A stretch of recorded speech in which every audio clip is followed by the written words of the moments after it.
ಗುಜರಾತ್ ವಾಹನಗಳಿಗೆ ಅಕ್ರಮವಾಗಿ fitness certificate ನೀಡಿದ್ದ ಕೋರಮಂಗಲ ಆರ್ಟಿಒ ಅಧಿಕಾರಿ ನಿಸಾರ್ ಅಹಮದ್ ಅಮಾನತು ಮಾಡಲಾಗಿದೆ.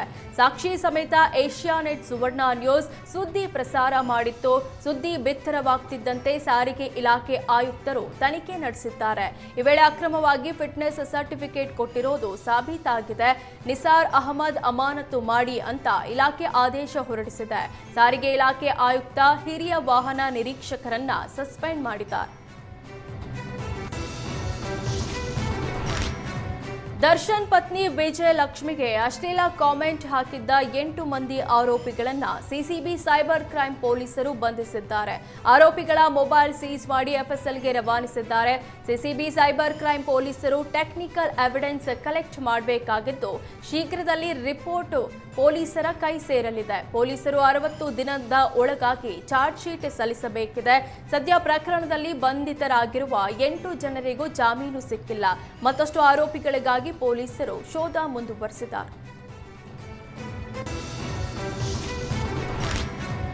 ಬೆಂಗಳೂರಿನಲ್ಲಿ ಮತ್ತೆ ಒತ್ತುವರಿ ವಿರುದ್ಧ ಜೆಸಿಬಿ ಘರ್ಷಣೆ ಶುರುವಾಗಿದ್ದು ಥಣಿಸಂದ್ರ ಬಳಿಕ ನಾಗದೇವನಹಳ್ಳಿಯಲ್ಲಿ ಬಿಡಿಎ ಅಕ್ರಮ ಮನೆಗಳ ತೆರವು ಕಾರ್ಯ ಶುರು ಮಾಡಿದೆ. ನಾಗದೇವನಹಳ್ಳಿ ನಿವಾಸಿಗಳಿಗೆ ನಿನ್ನೆ ನೋಟಿಸ್ ನೀಡಿ ಇಂದು ಡೆಮಾಲಿಷನ್ ಮಾಡ್ತಿದ್ದಾರೆಂದು ಆಕ್ರೋಶ ವ್ಯಕ್ತಪಡಿಸಿದ್ದಾರೆ. 30 ವರ್ಷದಿಂದ ಮನೆ ಕಟ್ಕೊಂಡಿದ್ದೇವೆ, 30 ವರ್ಷದಿಂದ ಇಲ್ಲದಿರೋ ಅಧಿಕಾರಿಗಳು ಈಗ ಬಂದಿದ್ದಾರೆ ಅಂತ ಕೆಂಗೇರಿಯ ನಾಗದೇವನಹಳ್ಳಿಯ ನಿವಾಸಿಗಳು ಆಕ್ರೋಶ ವ್ಯಕ್ತಪಡಿಸಿದ್ದಾರೆ. ಪೌರಾಯುಕ್ತೆ ಅಮೃತಾಗೆ ಧಮಕಿ ಹಾಕಿದ ಕಾಂಗ್ರೆಸ್ ಮುಖಂಡ ರಾಜೀವ್ ಗೌಡ ಹಲವು ಅಪರಾಧ ಕೃತ್ಯಗಳಲ್ಲಿ ಭಾಗಿಯಾಗಿದ್ದಾನೆ. ಪೋಕ್ಸೋ, ಮೋಸ, ವಂಚನೆ ಸೇರಿದಂತೆ 16 ಪ್ರಕರಣಗಳಲ್ಲಿ ಕಾಂಗ್ರೆಸ್ ಮುಖಂಡ ರಾಜೀವ್ ಗೌಡ ಭಾಗಿಯಾಗಿದ್ದಾನೆ. ಕುಖ್ಯಾತಿ ಆರೋಪಿ ರಾಜೀವ್ ಗೌಡನ ಬಗ್ಗೆ ಚಿಕ್ಕಬಳ್ಳಾಪುರ ಎಸ್ಪಿ ಕುಶಲ್ ಚೌಕ್ಸೆ ಮಾಹಿತಿ ಹೊರಹಾಕಿದ್ದಾರೆ.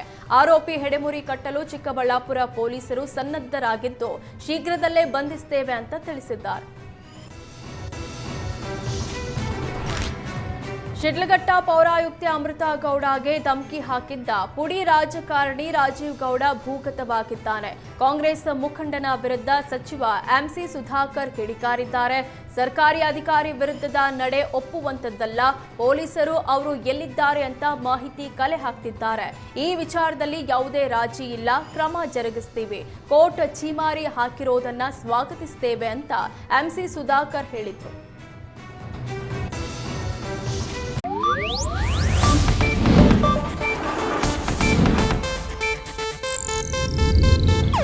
ಇದು ಏಷ್ಯಾನೆಟ್ ನ್ಯೂಸ್ ನೆಟ್ವರ್ಕ್ ಪ್ರಸ್ತುತಿ.